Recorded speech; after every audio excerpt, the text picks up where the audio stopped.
Donc, Cédou qui a énormément voyagé avant d'arriver ici, qui a fait beaucoup de destinations avant de se retrouver à Lille. Merci à vous, allez-y. Ok. Bonjour tout le monde, je me nomme Cédou Camara, je suis photographe en même temps aussi membre de Yamaru Photo. Yamaru Photo, c'est à Bamako. Tout d'abord, Bamako est considéré comme la capitale africaine de la photographie. Chaque 2 ans, tous les photographes se rencontrent à Bamako, que ce soit des nationaux ou des internationaux. Donc, plus de 25 ans maintenant, cette rencontre existe. Mais nous, on a vu que qu'est-ce que nous, étant les Maliens, étant à Bamako, qu'est-ce que nous devons faire? Parce qu'on a déjà des aînés qui sont très connus, comme Maliki Sidibé, comme Sédou Keita, mais la jeunesse est où? Donc c'est pourquoi on a réfléchi, on a essayé de créer des premiers collectifs qui n'ont pas marché, on a essayé encore de créer encore d'autres collectifs. Maintenant, nous sommes en 3e collectif que nous avons créé. Pourquoi? Parce qu'on a vu tout ce que nous avons fait qui n'était pas marché, donc on a pris ça comme de résumé pour voir ce que nous pouvons faire qui sera très bien. Donc c'est pourquoi on a créé Yamaru avec beaucoup de réflexion, avec beaucoup de concentration. Le nom même Yamaru a des sens. C'est un nom historique. Yamaru, ça vient d'une langue mandingue. Au temps de Soudiata Keita, qui est l'empereur du Mali, vers 1235, il avait un petit frère qui s'appelle Mandemboukari. Mandemboukari, il était super intelligent. Dans l'histoire, il a créé beaucoup d'instruments, surtout des pas de danse. Il a créé pour les hommes, il a créé aussi pour les femmes. Tchaou Donfoli, Mousso Donfoli, la danse des hommes. Tellement il était créatif, d'autres disaient que même le djimé qui est chez nous, c'est lui qui a créé. Il créait, en même temps, il aide les gens à jouer. Donc les griots l'ont nommé Yamaru. Yamaru veut dire celui qui crée chaque jour. Donc nous, on a pris ce nom Yamaru plus la photographie. Donc si tu es dans Yamaru, tu es habilité à créer chaque jour. En même temps aussi, à travers le mot Yamaru, on a créé un concept qui vient de nos valeurs et de nos cultures et de nos traditions. Comment réfléchir, comment penser, comment créer à travers tes traditions, tes valeurs, en même temps d'être ouvert pour le monde. C'est ça le concept de Yamaru Photo. On a créé Yamaru avec beaucoup de jeunes. En même temps, c'est ouvert, en même temps, c'est fermé. Parce que dans notre jargon, on dit Yamaru est ouvert pour tout le monde, sauf une seule personne. Donc, quand tu dis ça à un Yamariste, tout le monde connaît ses codes, sauf les paresseux. Tout le monde est la bienvenue à Yamaru.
pourquoi nous sommes très nombreux, en même temps, nous sommes limités.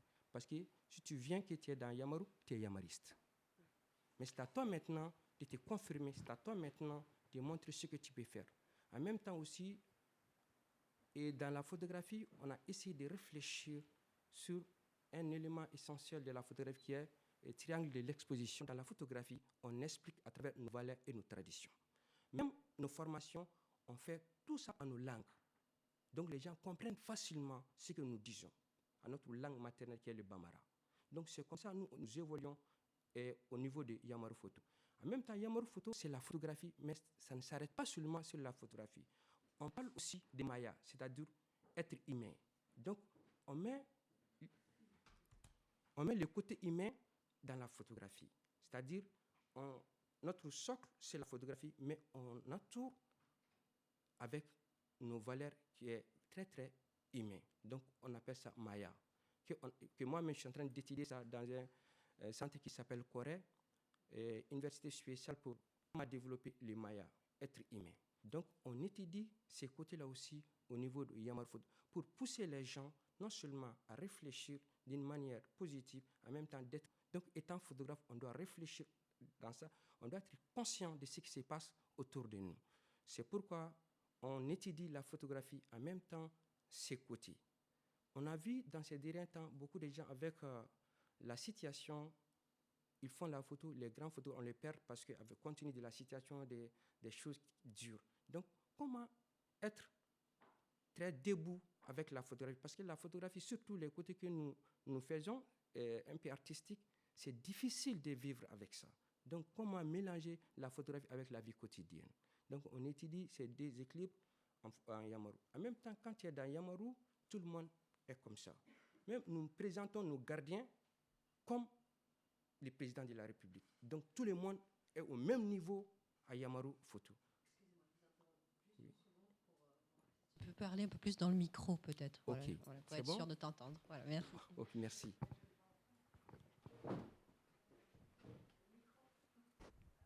C'est bon? Parfait. Ok, merci. Et je disais qu'à Yamaru Photo, tout le monde est au même plan. Même plan. Ceux qui sont nouvellement venus et ceux qui sont anciens. Donc, personne ne peut t'exclure de Yamaru Photo, personne ne peut dire que tu ne rentres pas dans Yamaru. Ouais. Tu rentres comme tu veux, tu sors comme tu veux. La porte est toujours ouverte. C'est ça, quelques concepts. En même temps aussi, qu'est-ce que nous faisons dans Yamaru Photo? Ouais. On a des missions et des objectifs et des domaines prioritaires. Les activités phares de Yamaru Photo en 2021 que je vais parler et les perspectives de Yamaru et nos collaborations avec d'autres. Parce que Yamaru étant collectif, en même temps, on a un espace aujourd'hui.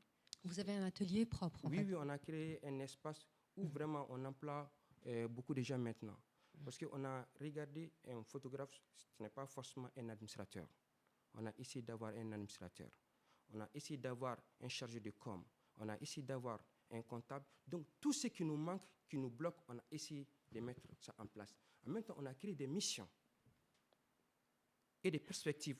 D'ici 2025, qu'est-ce que nous devons faire? Donc, nous, on a tout planifié. Donc, en 2025, nous voulons que Yamaru soit vraiment une école internationale de la photographie. Donc, comment arriver à ces points? En même temps, comment être autonome? Donc, on a essayé d'élaborer tous ces programmes avant. Donc, c'est comme ça que nous évoluons dans Yamaru. Oui, vous avez un plan très stratégique, en fait. Oui. C'est très structuré. Donc, nous travaillons beaucoup avec d'autres organisations et en même temps d'autres collectifs. C'est-à-dire, à Bamako, il y a beaucoup d'associations. Donc, au lieu que tout le monde travaille à ses côtés, on a créé un réseau qui s'appelle Photart. Donc, beaucoup d'associations se retrouvent là-bas. Donc, on essaie de faire beaucoup d'activités ensemble. En même temps aussi, nous sommes membres d'un réseau international CLPA, qui est Centre de formation en photographie. Nous sommes avec des collectifs en Égypte, au Sénégal, en Afrique du Sud, et comment on appelle, au Rwanda. Donc, on travaille aussi beaucoup ensemble, et surtout avec le Nigeria.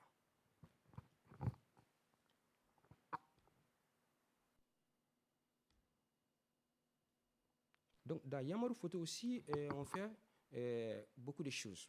C'est-à-dire promouvoir la photographie au Mali, créer un espace de dialogue. En même temps, souvent, on fait aussi des réunions autour des livres. On organise aussi des expositions. Et en même temps, on fait tout pour que les femmes viennent dans la photographie. Parce qu'au Mali, il n'y a pas assez de femmes photographes. Il y avait même une école de photographie. Il y avait, si je ne me trompe pas, à peu près 100 filles qui étaient dans cette école. Mais maintenant, l'école est fermée. Mais parmi ces 100 filles, je pense que ceux qui sont photographes, ceux qui sont restés photographes, ça ne dépasse pas 5 ou 10. L'autre fois, j'étais en communication avec quelqu'un en Amsterdam. Il m'a dit qu'il y a beaucoup de femmes dans la photographie là-bas. C'est les femmes qui dominent la photographie. J'ai dit, chez nous, c'est le contraire. Donc, notre combat aussi, comment adhérer les femmes dans la photographie. Je vais arriver à ces points. On a commencé depuis des petites filles. Et on fait des formations. Si on doit former 10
10 jeunes, on prend 6 filles et 4, même si c'est l'injustice, mais c'est équitable. C'est de la discrimination positive dans ce cas-là. C'est ça, c'est ça. Voilà. Bon, on en reparlera aussi un peu dans le détail cet après-midi, Okay. si tu le veux bien. En même temps aussi, dans Yamaru Photo, qu'est-ce qu'on fait? Regardez l'exposition. Souvent, on amène les expos vers les enfants dans les quartiers qui sont très éloignés du centre-ville. Donc, on fait ce genre des activités.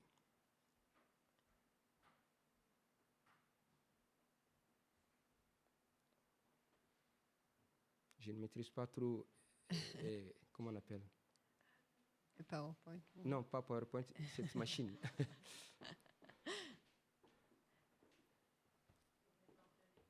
Ouais. Excuse-moi, je ne... Oui, dis ça encore. Oui, c'est bon ici. C'est bon, c'est bon. Oui, ok, il faut mettre. Non, c'est bon. Si tu... Donc là, Yamaru, dans Yamaru, vous faites énormément de formations. C'est un volet sur lequel vous travaillez beaucoup. Oui, on travaille beaucoup sur la formation. On a créé un masterclass qu'on appelle ça Karanga. Karanga, c'est un nom dogon qui veut dire vestibule. Donc, dans ces Karanga, on invite les grandes personnalités de l'art. Ce n'est pas seulement la photographie, mais on invite beaucoup des artistes connus sur le plan national et sur le plan international. On les invite. Ils vont faire souvent 2 heures, 3 heures de temps pour échanger l'expérience avec les jeunes photographes ou bien avec les jeunes artistes, parce qu'on ouvre pour tout le monde. S'il y a masterclass, on lance, tout le monde peut venir, que tu sois artiste ou bien tu n'es pas artiste, tu peux venir. D'autres étudiants viennent suivre. En même temps aussi, à travers ça, on va ressortir un sujet qu'on va traiter souvent avec les étudiants, souvent même avec l'artiste en question. Donc c'est ça les masterclass.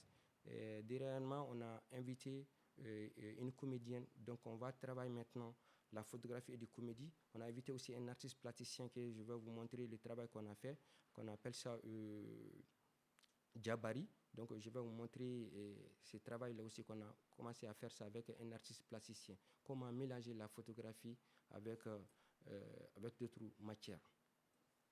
Voilà ce que je peux vous dire en même temps comment faire mieux. Décidément, la machine je ne connais pas, décide de ne pas coopérer. Oui.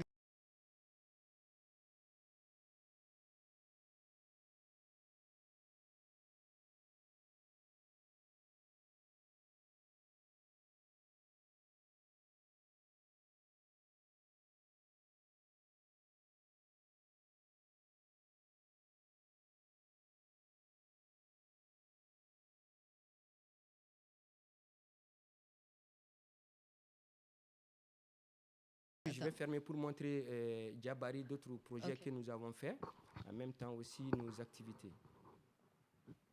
Je préfère le Mac. Il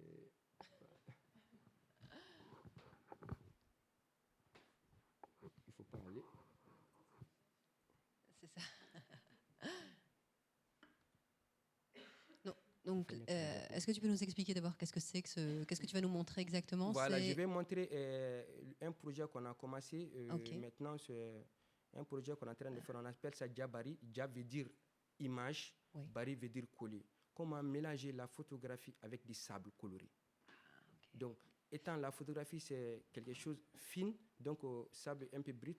Donc, comment mélanger les choses ensemble? C'est ça la réflexion maintenant de Yamaru Photo. Comment mélanger la photographie avec d'autres matières. Parce que ce travail-là, c'est non seulement écologique, en même temps aussi c'est un peu artistique. Pourquoi? Le Mali est connu aussi avec le désert. Donc, c'est une réflexion comment, avec le changement climatique, comment penser sur ça encore. Ça, c'est des questionnements qu'on est en train de voir ça au niveau de Yamaru Photo. C'est pourquoi on a essayé de travailler sur ces sujets. Donc, comment mélanger la photographie avec du sable. Et qui sont les membres du collectif qui ont travaillé sur ces projets-là? Il y a une dizaine qui ont travaillé sur ces projets. Par exemple, cette photo-là, ça, c'est un jeune photographe qu'on a formé à Yamaru Photo. Il a fait, je pense, que la sociologie. Et après ses études, il est venu dans la photographie. On l'a formé maintenant. Il est membre de Yamaru Photo. C'est lui-même qui est notre comptable maintenant. En même temps, il fait la photo. D'accord. Il est même, je peux dire, employé même à Yamaru Photo maintenant. Donc, lui, il a travaillé sur ces concepts. Ça, on appelle ça Yokuro. Ça, c'est, comment dire, pendant le mois de Ramadan, au Mali, les enfants sortent pour chanter, pour avoir des petites choses. Donc, il a photographié ces enfants. En même temps aussi, il a mélangé ça avec du sable.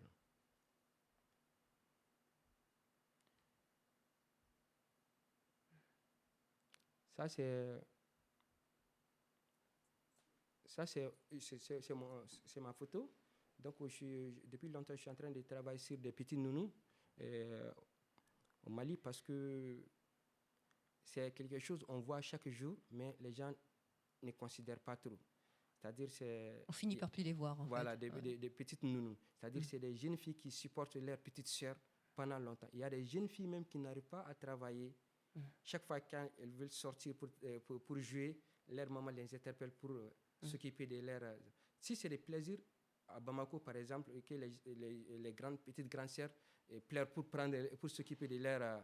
tel n'est pas le cas dans les villages ou dans d'autres lieux. Donc souvent, il y a des enfants même qui abandonnent leur école pour soutenir leur maman avec leur... Donc c'est un travail que je suis en train de développer, mais j'ai essayé avec du sable aussi, comment mélanger les deux.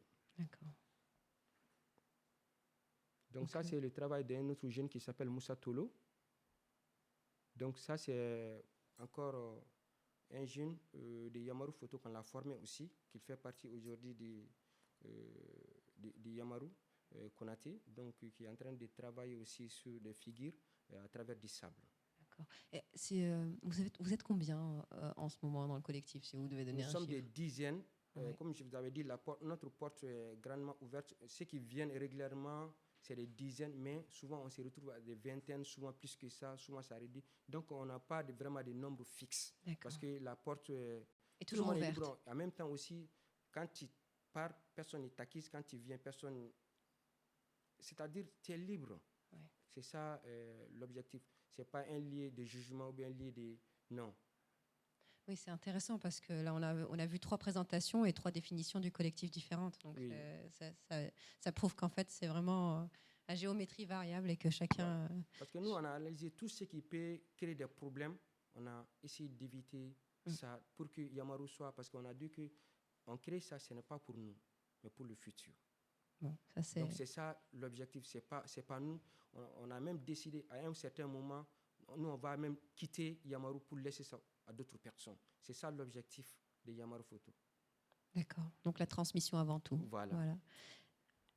Encore... Ok, je vais montrer encore d'autres choses. Oui. Si je peux être aidé un peu. Comment venir... Ok. Il faut ouvrir ça. Okay. Donc ça, c'est un projet qu'on fait l'interbiennal. Parce que, comme je vous avais dit, Bamako abrite la rencontre africaine de la photographie. Donc c'est à chaque 2 ans. Maintenant, nous, on a dit, à chaque 2 ans, si la rencontre finit et les photographes s'arrêtent. Donc, qu'est-ce que nous pouvons faire pour redynamiser la photographie à Bamako? Donc, on a créé l'interbiennal avec d'autres associations. Donc, mais on fait ça à notre manière. Ce n'est pas seulement de mettre des photos entre les 4 murs. Non. Nous, on imprime les photos, on va vers les gens. C'est-à-dire nous faisons des parades avec nos photos imprimées. Donc, c'est un concours national qu'on organise à Bamako. Ceux qui seront retenus, leurs photos seront imprimées de 2 manières. C'est-à-dire, on fait une exposition mobile et une exposition immobile. Donc, ça, c'est l'exposition mobile. Donc, on fait des parades avec d'autres artistes pour se promener sur le boulevard de Bamako jusqu'au musée national. Donc, on commence toujours par le studio de Maliki Sidibé pour rendre hommage à ces grands hommes de la photographie. Donc, on passe encore à travers d'autres studios, qui est le studio d'Abdraman Sakali et Mbey. Donc, on passe comme ça jusqu'au musée national. Donc, on se promène aussi avec d'autres artistes pour attirer le public de venir voir les photos.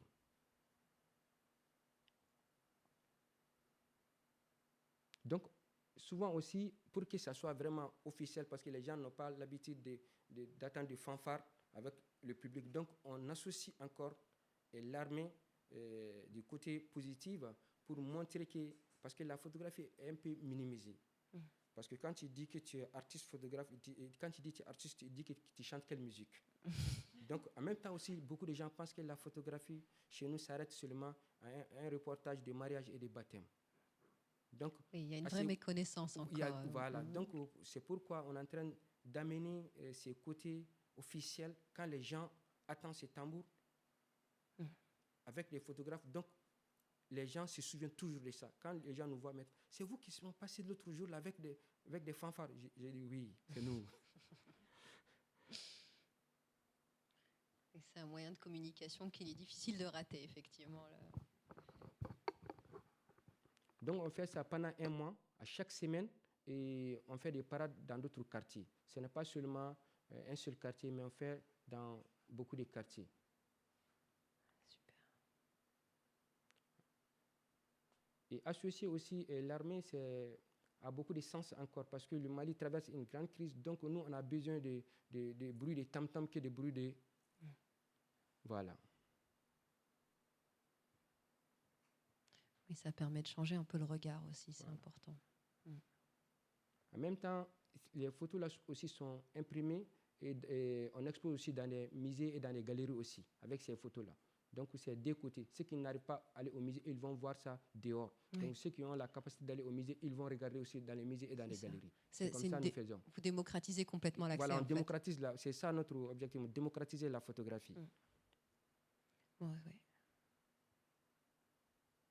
Et les photos qu'on voit défiler, ce sont les membres du collectif qui... Non, ce n'est pas seulement les membres du collectif.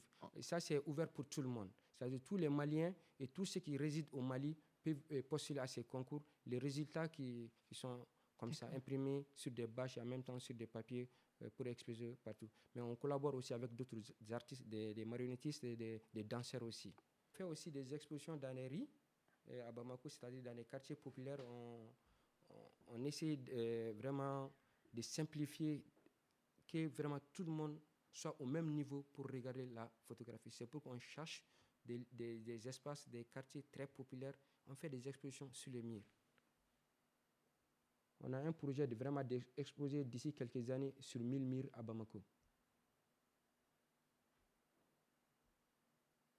Et puis, on fait la photographie à Bamako. Ce n'est pas seulement de mettre de la photo sur les murs, mais nous, on fait la fête autour de la photographie à Bamako. Donc, la photo, c'est la fête chez nous.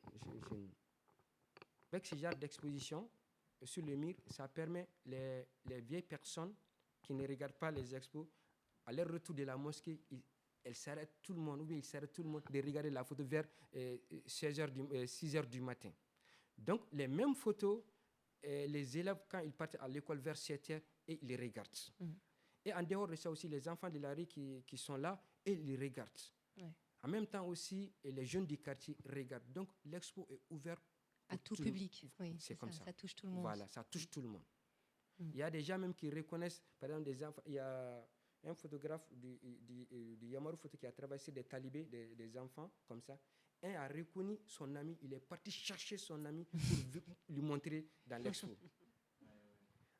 Et cette exposition-là aussi, on a tellement aimé parce que ça a donné tellement d'effets. Il y a un malade mental qui vient chaque nuit pour regarder toute l'exposition. Il ne parle avec personne. Un jour, il dit que vraiment, même dans la photographie, il y a l'injustice. Vous photographiez tout le monde sauf moi. Donc vraiment, c'était... Constat très intéressant. Voilà. Et c'est vrai que ça crée la réflexion, ça suscite la réflexion, voilà. C'est sûr. Donc je vais vous montrer notre dernier... on a fait aussi... nous sommes sur un projet qu'on appelle Album Vacances. Album Vacances, c'est-à-dire former les enfants pendant... les congés scolaires. Voilà. Donc à ce projet, on prend 6 filles et 4 garçons. Donc ça, c'est des quartiers périphériques à Bamako. Donc on part là-bas pour aider les jeunes filles d'apprendre la photographie. On en parlera plus en détail tout à l'heure, mais je vois que vous équipez les enfants, vous leur donnez, enfin vous avez tout le matériel, etc. C'est-à-dire grâce à l'association, vous fournissez tout. Oui, grâce à l'association, on a beaucoup des appareils photo. Autrefois, on les donnait, mais maintenant, on a vu que quand ils donnent, ça va... Ça revient pas. Voilà, ça ne revient pas. Finalement, maintenant, on les forme avec les appareils, mais on retourne avec les appareils. Même tout récemment, on a fait une formation dans une école. On a donné quelques appareils à ces filles. Mais l'autre jour, la CAN m'a dit qu'il y a une fille qui est devenue photographe. Elle a rencontré l'autre fois, elle est devenue photographe. Elle garde toujours son appareil. Donc, vraiment, j'ai beaucoup aimé cette histoire. Belle histoire. Ok, en bref, ce que je voulais présenter comme... Je n'ai pas tout montré, mais juste pour montrer quelque chose que Yamaru fait pour le moment. Oui, merci beaucoup parce que c'était effectivement très riche. On aura l'occasion de reparler de toutes vos actions un peu cet après-midi aussi. Et on va passer à notre 4e intervenant. Merci beaucoup, Sédou, pour cette présentation.